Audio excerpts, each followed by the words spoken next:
Hey, Mr. Rory here. Welcome, my friends. Hey, it's another math video. What a surprise. No, look at this. We're doing 6th grade math. This is the second video. Oh, yes, look at our friends back. Susie. Yep, Susie's back. Hey, welcome back. Hey, I see you still have your freckles. Anyway, hey, welcome aboard. I know you're going to tell me about how much you know about math. Good for you. We're going to go ahead and move into the second video that we're going to do, which is just a review of writing and evaluating numerical expressions involving whole number exponents. Okay, so let's go ahead and get started. Okay, woo! Okay, so we left off on problem 5, so now we're doing problem 6 here. This looks a little bit more entailed here. Okay, it says the diagram of a rectangular cabin at camp is shown. It says the living room in the diagram is a square. It says the bedroom and bathroom are rectangles. It says the area of the bedroom is 56 square feet. Okay, write an expression for the area of the entire cabin that includes an exponent, and then find the area of the entire cabin. Okay, so it's kind of interesting how they wrote this. So we're just writing an expression first, not solving it, for the area of the entire cabin, but that includes an exponent. So they want us to get practice doing that. Okay, fair enough. Okay, so let's go ahead and take this just step by step. First thing I would want to write down is I'd want to write area is definitely equal to length times width. Okay, that's a formula that's important because we're finding the area of each one of these rooms. The bathroom, look at the diagram has labeled it's 3 feet by 5 feet, which is just saying 3 times 5 because length times width, and that's going to equal 15. And that's going to be square feet. I'm just going to write feet and then put my 2 up above there, and that means squared. It's raised to the second power. That means squared. So I have 15 feet there. That also states that the living room is a square. Well, that's important to know because a square means that all sides are equal. Since these are all rectangles, they all have right angles. That means the distance from here to here is going to be the same as the distance from here to here down below. Well, if the distance here is 5 feet, that means this distance here must be 5 feet too. And since this is a square, we can just assume then that all the sides are equal. So that means that we could actually even write this as an exponent. So 5 feet squared is what the area is going to equal for the living room. All right. I hope that makes some sense there. 5 times 5, because that side's 5 too. But we can write it as 5 squared. And I'm thinking of this because we need to write this as an expression, but it says to include an exponent. Now I come to the bedroom. The bedroom, a little bit more complicated here. Here we have no dimensions listed here. So we're going to have to use the dimensions from the bathroom and the living room to try to help us out. One thing that we do know is that line that's right up here, we know that that distance here is 3 feet because it states it there. So we know up to here is 3 feet. But since this was a square, we know that that was 5 feet. Remember, that's a square, all the sides are equal. So 3 feet plus the 5 feet would mean that distance along here is going to be 8 feet. Well, the nice thing here is we do have the area. It says that the bedroom's area is 56 square feet. Well, then that's going to be equal to the length times width. So 56 is equal to, if you want to think of this as being the width, here we have 8 feet. So length times the width, which is 8. Well, now we're just taking 56 then, divided by 8, which is going to give us 7 feet. Because 7 times 8 is 56. So that's how we figured out this distance across here. This is actually 7 feet by 8 feet. Okay, now it does say to write it as an expression.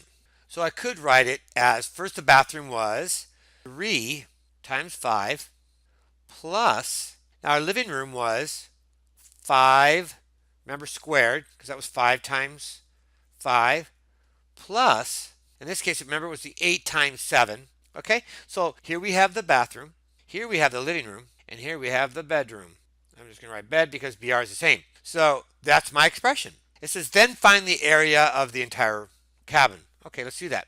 So 3 times 5 was 15, and we actually had that listed above. So that's going to be 15 feet. Remember, all of these are squared because it's all area. Plus 5 squared, which is 25 feet squared, plus 57 feet squared.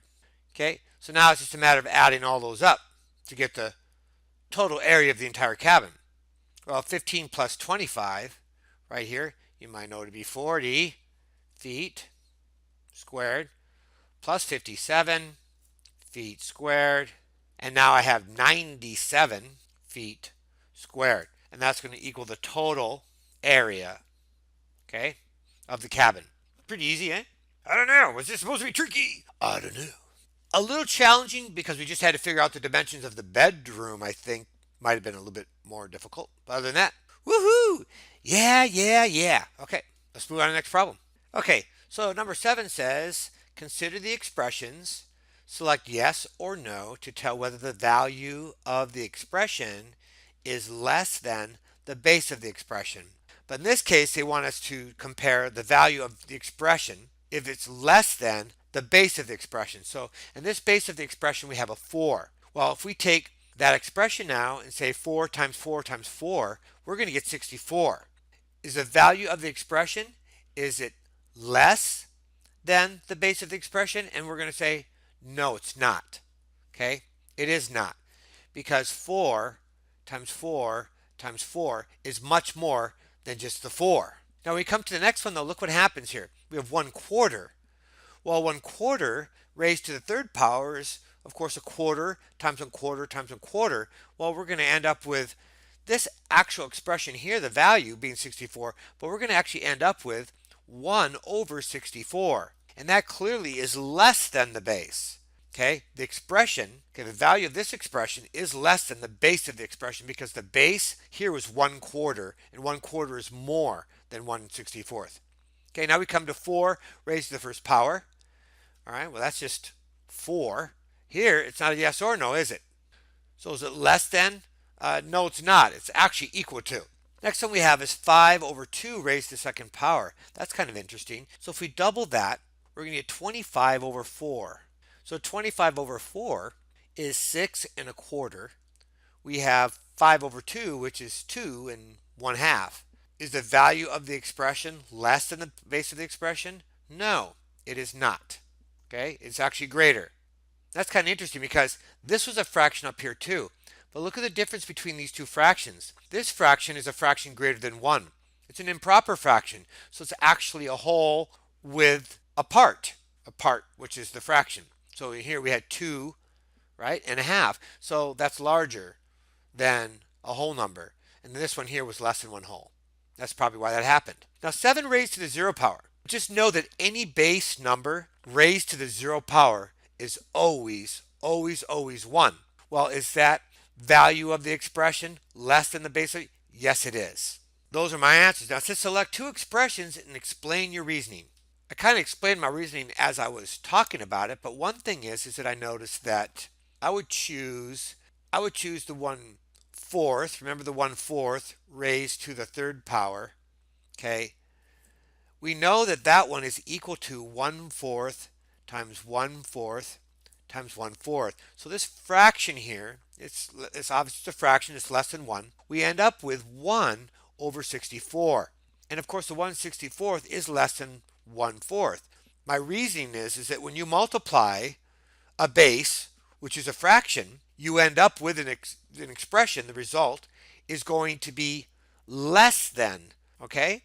And when you take a whole number, like 4 raised to the third power, which is clearly a whole number, it is not a fraction, that's equal to 4 times 4 times 4, which is equal to 64. 64 is greater than 4. So in words, I'm kind of saying that when you have a whole number will have a greater value, and a fraction, and make sure you put in there less than 1, not to be confused with a mixed number, will have a smaller value. That's what's happening here. Those are 2 that I picked. Also, it's interesting what happened to 0 power. Anything raised to the 0 power, I told you, is equal to 1. So that means any base then, we can make this statement, any base raised to the 0 power will always be less than, well, unless you had 1 raised to the 0 power, which is equal to 1. That means it's the same. All right. Great question. Okay, now it says Lorenzo and Gabriella have similar problems and find the same answer. Each determines that the solution to the problem is 28. Okay, so I see Lorenzo's problem here, and I see Gabriella's. Okay, so let's go ahead and solve Lorenzo. Well, PEMDAS, and I'll write that down here. PEMDAS means we have to do what's in parentheses first, okay, then exponents, then multiply and divide, depending on which comes first, doesn't matter, and then add and subtract. So here I see parentheses, so let's go ahead and solve that. That looks like 48. So I have 48 divided by 8, and then I could actually go ahead and do my exponent since it's sitting off by itself. That's going to be plus 8, because 2 cubed is 8. 48 divided by 8 equals 6. 6 plus 8, 14. So for Lorenzo, I have 14, so I didn't get 28. So I'm not quite sure how he got 28, but I guess we're going to have to take a look. Gabriella, on the other hand, she doesn't have any parentheses here. She does have an exponent, so I'm just going to rewrite my problem. 16 plus 32 divided by 8 plus, and there's my 2 cubed again, which is 8. So I have the same problem here. Because I have an exponent parentheses, now it says multiply or divide must come first before add and subtract. And I can see right here, there's a division. So I need to just bring the 16 down and then figure that out first, which is 4. 32 divided by 8. Then I bring down my 8. Now I'm just adding. Here's nice and easy. 20 and plus 20 and 8 equals 28. Okay. So far, Gabriella, I did get 28. Okay. It does say evaluate each expression to determine if both Lorenzo and Gabriella are correct. Could they both be correct? Circle your solutions. Okay. When I already did that. Oops, I did that step. Okay. Can they both be correct? I don't know. I'd have to check my work because it does look like Gabriella got that amount. But I'm trying to figure out Lorenzo, what happened there that he didn't get that. They both can't be correct here because when I added 16 and 32, I did get 48. And 48 divided by 8 made that 6. Over here we had 16. What I'm thinking happened here is, you know what, Lorenzo solved this problem just like Gabriella, except that it looks like he ignored the parentheses here. Okay? He didn't add the 16 and 32 first, but instead went ahead and did follow the PEMDAS with division, so he did do the 4. So he actually solved it probably the same way that Gabriella did, but probably just ignored the parentheses. That would make the most sense. So let me come down here and take a look. So why would each find the solution of 28? I think I just described that. I believe Lorenzo just simply ignored the parentheses. What mistakes were made? I think I stated that, if any. I think the mistake that happened there was Lorenzo figured out the problem that way. I don't know how else he could have gotten 28. If it's possible to get the 28 in any other way, I don't see how there's another way. I think the mistake that he made was just that he ignored those parentheses, and those are crucial. And I suppose that's probably the whole theme with PEMDAS, is that this is called the order of operations. And the order of operations states that you must deal with parentheses first, then go to exponents, multiply and divide, add and subtract. And if he ignored the parentheses, that would give him that different answer. In fact, I solved it and I got 14. Okay? Woohoo! Yeah. All right, cool. Hey, I hear some music in the background. It must be time to say hasta la vista, my friends. Hey. So, no Susie this time around, huh? Susie bailed on us, huh? She's probably teaching her own class now. Hey, well, my friends, like I always say, I'm so grateful that you come along. I appreciate any feedback you may have. And with that, it is time for me to bid you farewell. Or Live long and prosper.